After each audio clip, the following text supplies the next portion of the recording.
see it in the same form John Cleese does, where it's, you end because people have this, you can't do that because I might be offended thing going on. It prevents people from being creative. It's a hindrance. Yeah. It's actually a barrier to people just letting things go loose, figure out what works, what doesn't work, and that's because you think like Blazing Saddles, consistently appears on the list of like best comedies of all time. As it should. And we will probably, unless Mel Brooks does it again, with his History of the World Part Two, which will probably be his last movie, because he's Yeah. quite up there. You know, yeah, unless he can pull it off again, I don't think anybody but Mel Brooks could beat that movie because nobody else can get away with that type of humor in this modern society.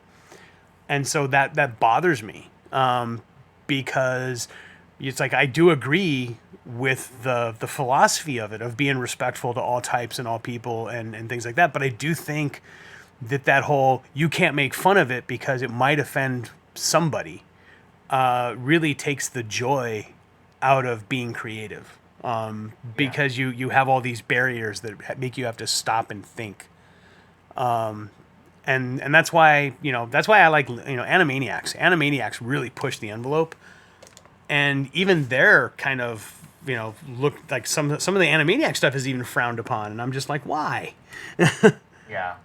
It's it the desire to be respectful to all people has kind of taken over the fact that sometimes comedy is to be off, and sometimes it's funny because it's off color.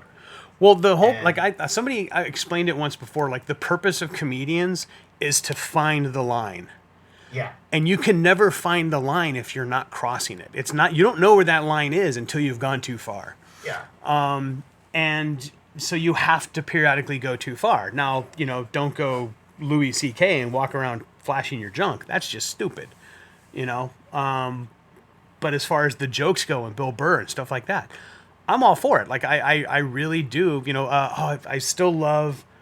It's actually, you can Google it, the dirtiest joke ever told, yeah. and it was what's his name? Gilbert Gilbert Gottfried. Godfrey. Yeah, Gilbert Godfrey doing the roast of Hugh Hefner. I think it Yep. was 3 weeks after 9/11.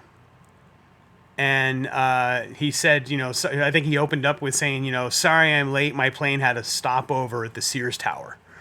And it was just, one of those, like, he is the king of, like, I think it was Bill Maher actually said it. He said the king of too soon has been taken too soon or taken too early.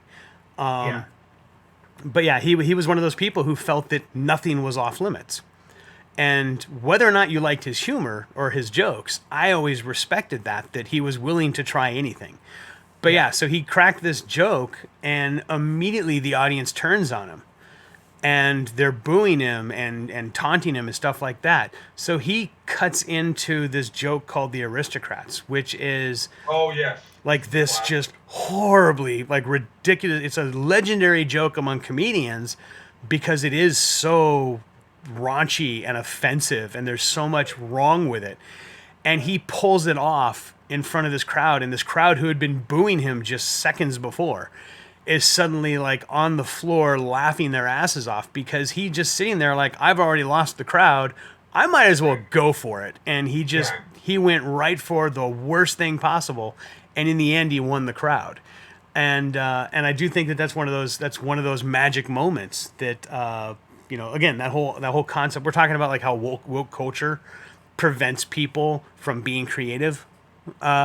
And so while we agree with the philosophy of the respect of people, unless you're allowed to push the line, everything's going to stagnate. There's a yeah, reason why music gets so much better when the world goes to shit. It's because, when everything's going good and everybody's happy, you get a lot of bubblegum crap. You just get the same redundant stuff day in and day out. Everybody's singing about how awesome things are and how wonderful things are. And it's not until, Taylor Swift gets her heart broken that she has a hit. So Yeah. things have to go downhill for the good music to be made. Right. The whole grunge movement came out of and changed the music industry in general. It came out of this whole environment of a bunch of people who could barely afford their instruments. I think the one of the most telling things is like the greatest rock star, in my opinion, of our time is David Grohl. Never learned how to read music. The dude's like one of the top songwriters in of all time, and highest grossing.